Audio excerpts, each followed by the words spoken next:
and enjoy Monroe Monday. And good morning to everyone. Thank you for listening to Monroe Monday on this Monday, January the 3rd, 2022. I'm not having much trouble saying 2022 this year. I don't know why, but It's here. Happy New Year. Happy New Year. Of course, we got some snow over the night. We got a little bit. My kids were quite disappointed this morning that school was running on time, but they got up and got out the door anyway. Yeah. Of course, Clay County, Tennessee schools are closed. They closed last night. They close a little quicker than we do usually around here. Who you hear on the other end is Representative Bart Rowland, and got him in here. He's fixing to start back into session tomorrow. Is that right? Tomorrow at noon, we start the long session, the 60-day session, where we take up state budget and lots of other issues. So, of course, y'all been out of office for how long now? So we adjourned April 13th, April 15th, sometime around that date back in back last year, 2021, and throughout the summer we've been meeting.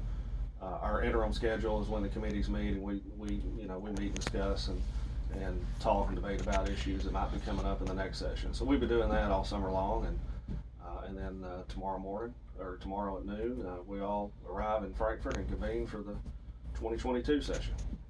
And so what's on the agenda? Well, always in the even number years, we take up the 2-year biennial budget. And I guess that goes back to years ago when the General Assembly didn't meet every year. Back when, say, Richard Turner was our state representative, they only met in session every other year, and they were off in the even in the odd number years. So we still have the practice of passing the 2-year budget. So that'll be on the agenda. For the last 2 years, though, we've passed a single-year budget. In 2020, we were supposed to pass a 2-year budget, but around February, March of that year, COVID hit, and there was just a lot of uncertainty. We weren't sure, what the impact of COVID was going to be. There was a lot of unknowns at that time, so we decided then to pass a 1-year budget, and then come back in the 2021 session and pass the second year of a 2-year budget. So we did that. This year, I believe we're going to try to do the 2-year budget. It just allows for state government to plan better when they have a 2-year budget in front of them. But this will be the 3rd year in a row that the General Assembly has actually opened up a budget and passed a budget. So that's priority, always, a huge priority in a budget year. But probably the first thing that we're going to do tomorrow and this week, maybe even stay till Saturday to pass it, is a redistricting plan. 10 years ago when I first ran, I ran right in the middle of special election of a redistricting. Every 10 years, as everybody knows, the census is taken, the Federal Census Bureau, the numbers are given to each state. Each state then takes that and works to recreate maps in their state for their House of Representatives, the state Senate, and congressional delegation to be sure that all the citizens in the state are evenly represented. So 10 years ago when I first ran, it had been probably 13 years since redistricting had happened. At that time, there were about 4.2 million people in the state of Kentucky. So there's 100 House districts, so each district should have about 42,000 in their district. At that time, 10 years ago, we only had 37,000 in the district that I was running. So districts had to shift a little bit. That's when the district that I represent now picked up part of Hardin County to get us closer to the 42,000 number. We're looking at different numbers now. 10 years later, the population of Kentucky hasn't grown a lot. We may be 4.4 million, but the population of Kentucky has continued to move into the urban areas. The only places in Kentucky really that are growing right now are Louisville, Lexington, Northern Kentucky. I think Warren County and Madison County had some growth, but pretty much the rest of the state just kind of stayed stagnant. Now, Monroe County did they go down in the census? Probably just a little bit, but it was flatter than what you might think. We got one of those color-coded maps that I guess had the white-colored areas kind of stayed neutral, and we were a neutral color. Some of the darker shaded areas in Louisville, Lexington, Northern Kentucky had a lot of growth. Were the darker colored areas, but for the most part, we were pretty flat here. I know. I think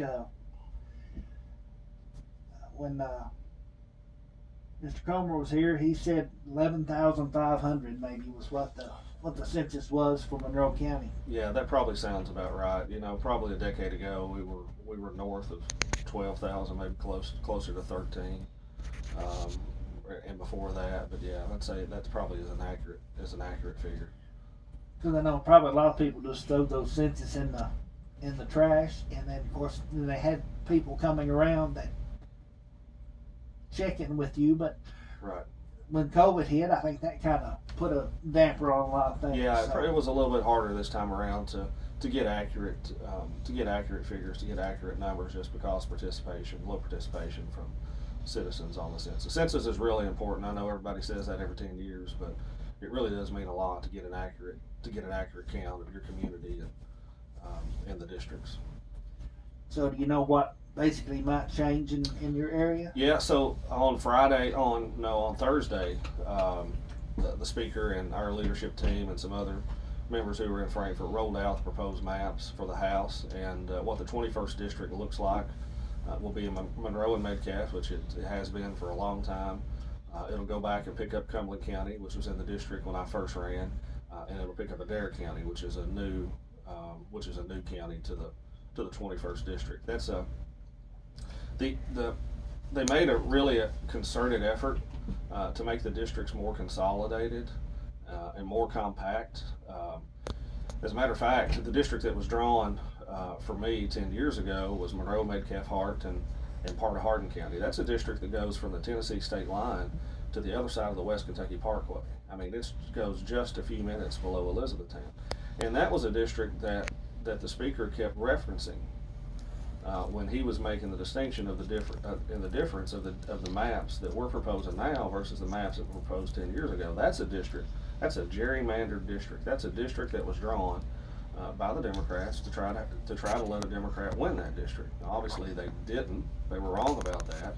But why in the world would you take a district from the Tennessee state line to almost Elizabethtown? Our leadership and us are drawing a distinction between a district that looks like that and a district that basically sits on top of itself. Monroe, Cumberland, Metcalfe, Adair.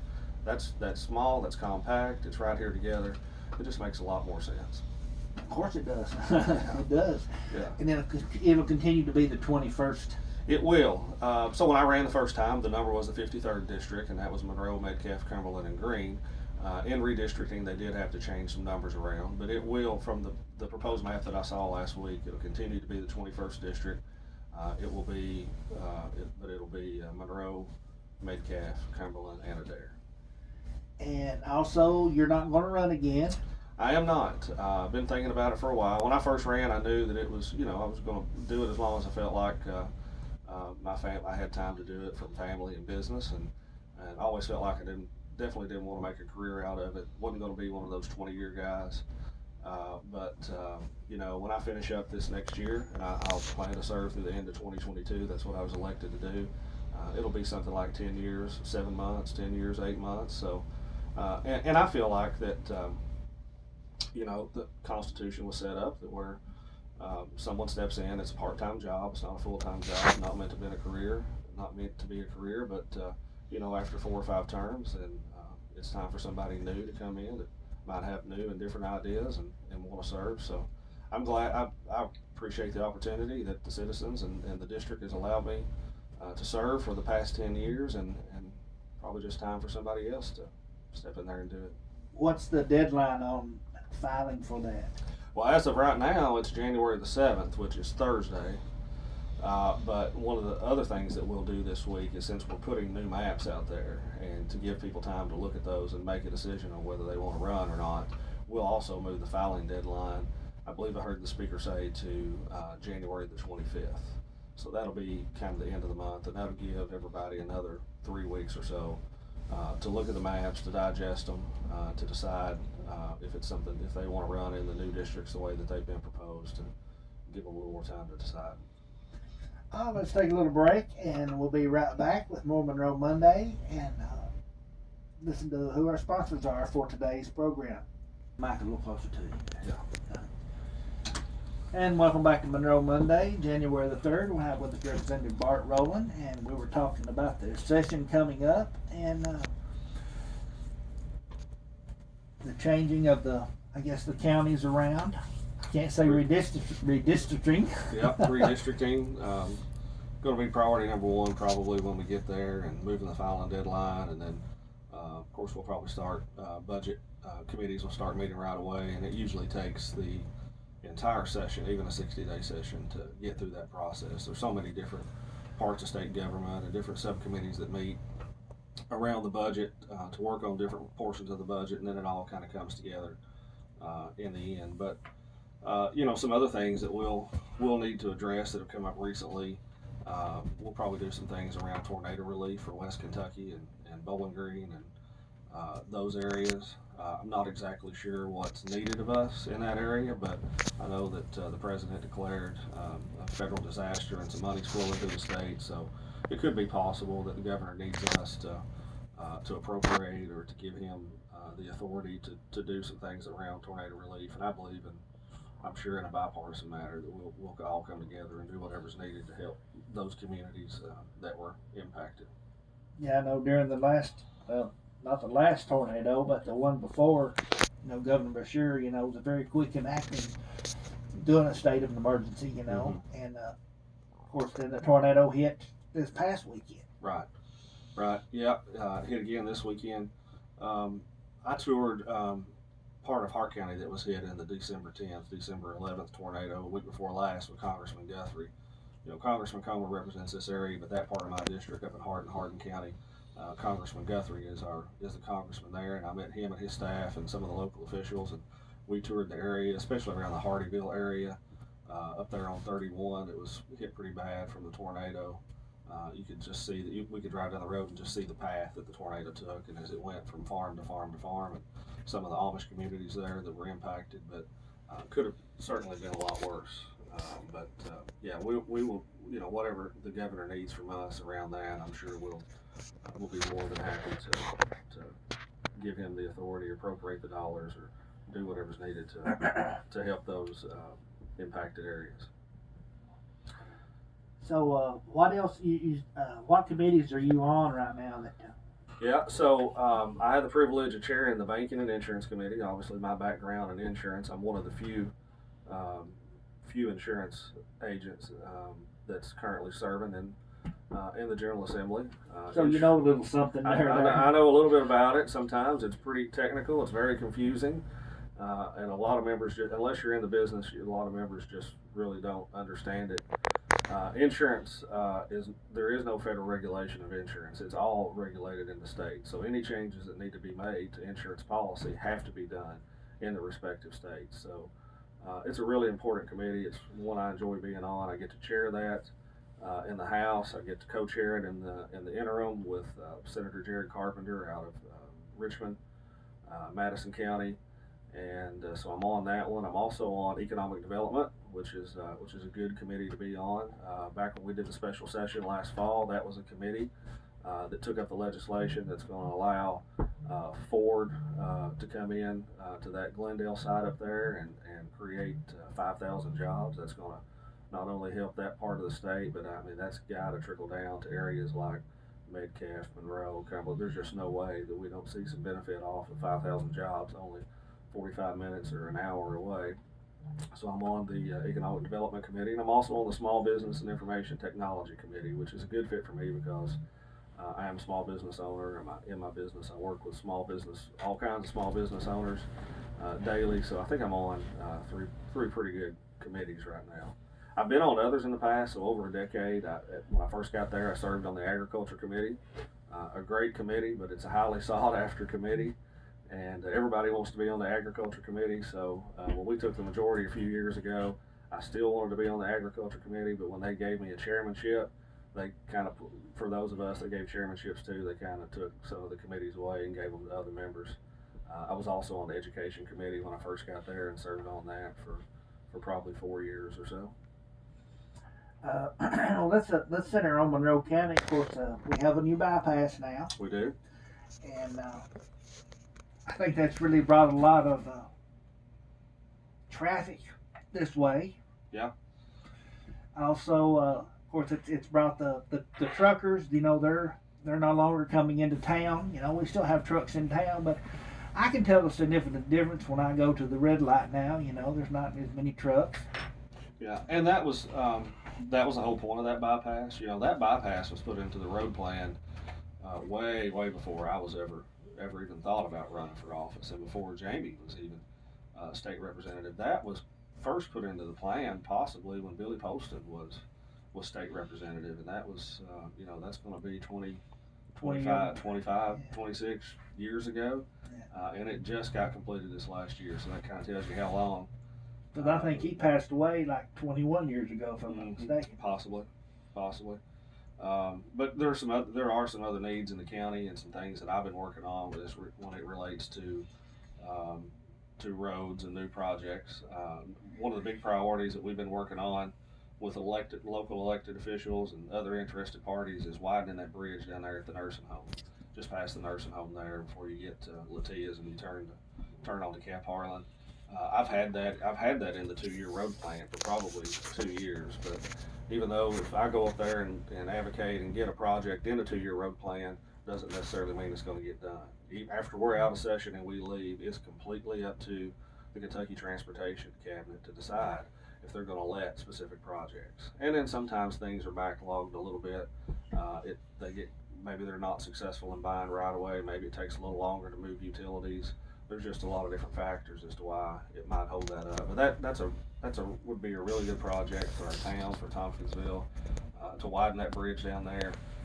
We have, you know, ambulances and emergency vehicles that are crossing that bridge all the time. I know there's instances of where larger vehicles, have even sideswiped mirrors because it's so narrow. You got folks who live in that community center right there who are walking back and forth across that bridge, and it's not safe. So the plan that we've talked about would be to widen that bridge, but to also put a sidewalk or a little walkway on the other side of it there.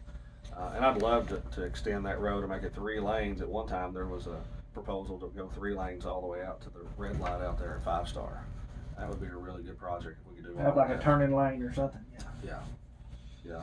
And there's a lot of other needs, you know, going on down to the Tennessee line, take off the bypass, go to straighten out some of those curves down to Tennessee.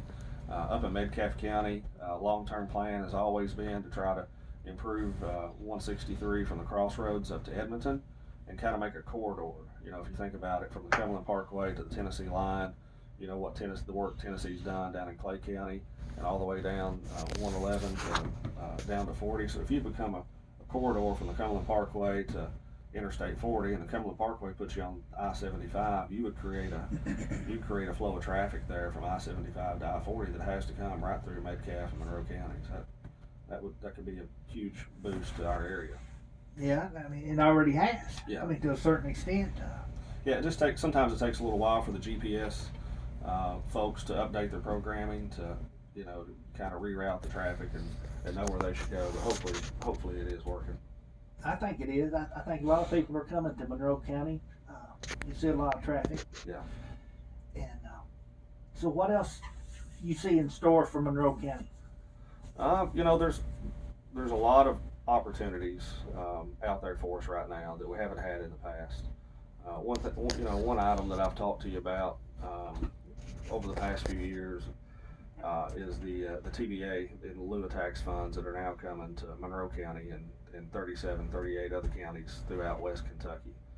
And if you remember us talking about that, TVA doesn't pay property taxes on all their assets in the state. Instead, they pay an in lieu of, which is just a percentage of what their gross revenues are to the state, and it amounts to about $50 million. And for years, a portion of that went to cities, counties, and school districts, and the rest of it just went into the general fund. In 2018, I was able to sponsor and help pass with many co-sponsors all throughout West Kentucky, representatives that represented part of the TVA area, to take a portion of the money that was just going to the general fund to fund all the stuff that the state does, and pull it out and send it to the 38, 39 counties who either have TVA assets or buy TVA power through their co-op. Like we don't buy it directly from TVA, we buy it from Tri-County, and to send that to those 38, 39 counties for economic development. So the first year we did $50,000. The next year was $100,000, and now it's $150,000 every year to the Monroe County Economic Development Industrial Board. It's $150 every year to the same authority in Metcalfe County, and Cumberland County, and Barron County, and Allen, and Simpson, and Warren, and all the way down to West Kentucky. Every one of those counties get $150,000 every year to go out and do economic development projects with, or whatever best suits them. You don't have to spend it or lose it. You could put it in the bank. You can save it up. You can save it for 10 years, for 20 years, until the right project comes along, and then you can spend that on economic development. So Monroe County has a lot of opportunities with money like that. Before I was elected, I was on the industrial board at that time. We had $0 in the bank. I don't think we even had a checking account. There was just no money there to do anything. So $150,000. You think about that. Can you do a lot with 150? No, but can you take a recurring revenue stream of 150 every year and go borrow some money and do something with it? Yeah. If you know you're going to have that kind of money, you can go out and leverage it to do bigger projects. So I think there's some opportunity for us there that we haven't had before. The last time you was here, I think we talked about maybe a regional jail. Is there anything looking forward to that? Maybe putting in a regional jail that would take care of Monroe and Cumberland. I don't know that I've heard any specific plans for that. I guess our regional jail right now is Barron County. From what I hear, maybe they're probably pretty close to being at capacity. So, the Kentucky Department of Corrections, I think, it's their plan to regionalize some of these jails and not have as many in the small counties. So, I guess if anything were to happen, it would kind of be at whatever direction they wanted to go in. But it sounds like maybe that the Barron County one might need to be expanded. Okay. Take another quick break and we'll be right back with more Monroe Monday. And welcome back to Monroe Monday, January the 3rd. We have with us Representative Bart Rowland, state of Kentucky, and we're talking about things that he goes back into session tomorrow, a long session, 60 days. And anything in particular you want to bring out to our viewers?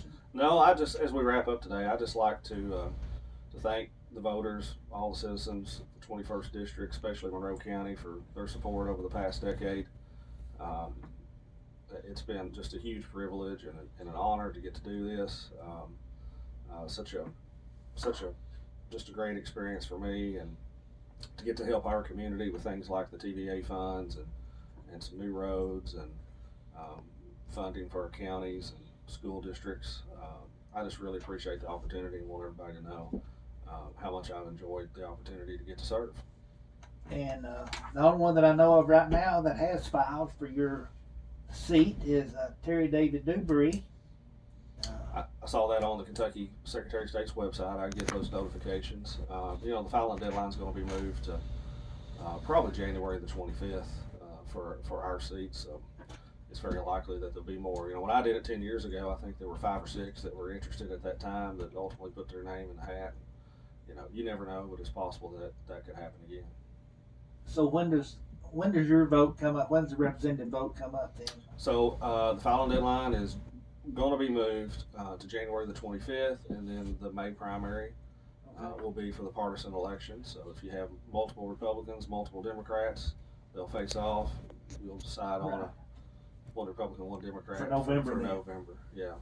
And then they'll take office in 23 then? In 23, yeah. The first Tuesday after the first Monday would be the date that the General Assembly goes into session in 2023, and that's the date that the new representative would be sworn in.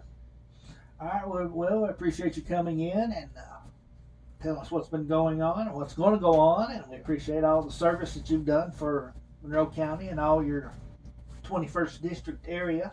Yeah. And well, I always appreciate you having me on. It's always been extremely comfortable being in here and talking with you all, and I appreciate you letting me come in and discuss things over the past decade. So now you'll get to spend more time with your family. And how old are your children now? Top 15. I got a freshman. I got a 6th grader. It's 12, and I got a 5th grader that's 10. So yeah, we got ball games. We got ball games tonight. I'm going to miss ball games tomorrow night, and I'm probably going to miss ball games Friday night because we're going to stay in Frankfort and work on Saturday. But a year from now, hopefully I get to make them all. Yeah, sounds good. All right, appreciate you coming in. We'll take another quick break and we'll be right back with more Monroe Monday.